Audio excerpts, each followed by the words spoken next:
I grew up as a Christian, but I was tricked into an abusive marriage with a Muslim man.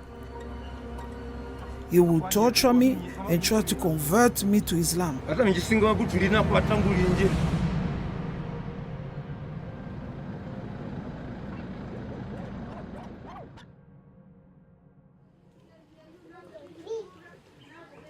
Esther is a Christian woman from a small village called Mukathi in western Uganda. Approximately 85% of Uganda's population is Christian. Believers are free to attend church or gather in their communities to worship, just like this. However, Islam is also rapidly growing in Uganda. I was already pregnant with our first child when I found out that he was a Muslim. We quarreled and had many arguments as he started to try to force me to become Muslim too. When he kept forcing me, I went to the mosque with him for 2 days.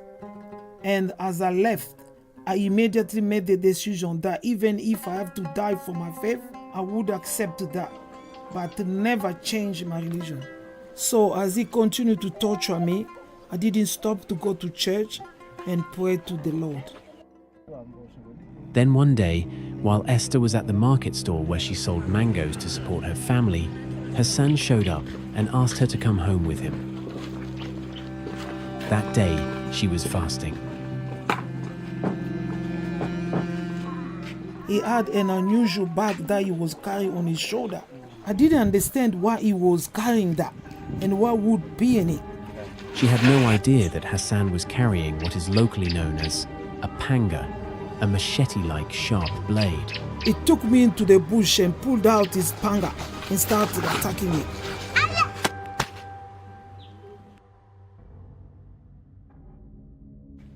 After a few strikes, Esther lost consciousness. Hassan fled the scene, probably thinking she was dead.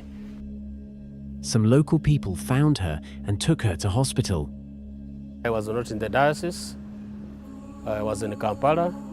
The Diocese and Mothers Union leader shared with me some pictures that Esther, who is one of the congregation, has been cut and is dead. That is the first story I got.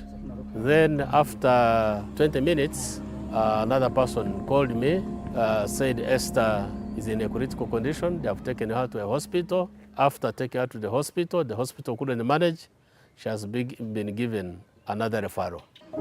Esther survived the attack, but when she regained consciousness, she realized that both her hands had been cut off. She had also suffered a severe head injury.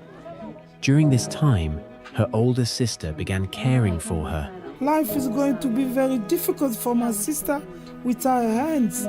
She can't even eat by herself. But Esther is grateful to the Lord for sparing her life. I was on a fast the day I got attacked. I know God protected me on that day. Esther is alive by God's grace. It is a miracle. She remained to be a Christian to the time when she lost her arms. She got that suffering because of the church. Now it should be the responsibility of the Christians, the responsibility of the church to ensure that Esther survives.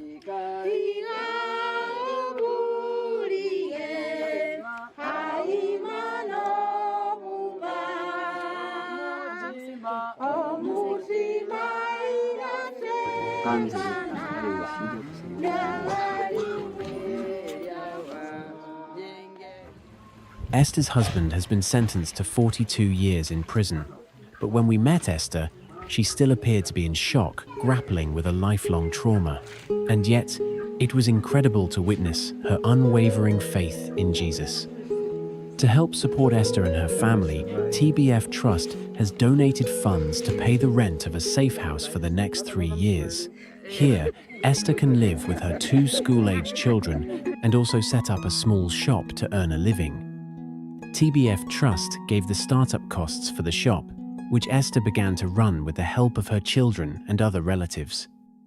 Esther was delighted to receive this help, but she longed to have hands again. That's when we got connected with the Hand Project in Germany.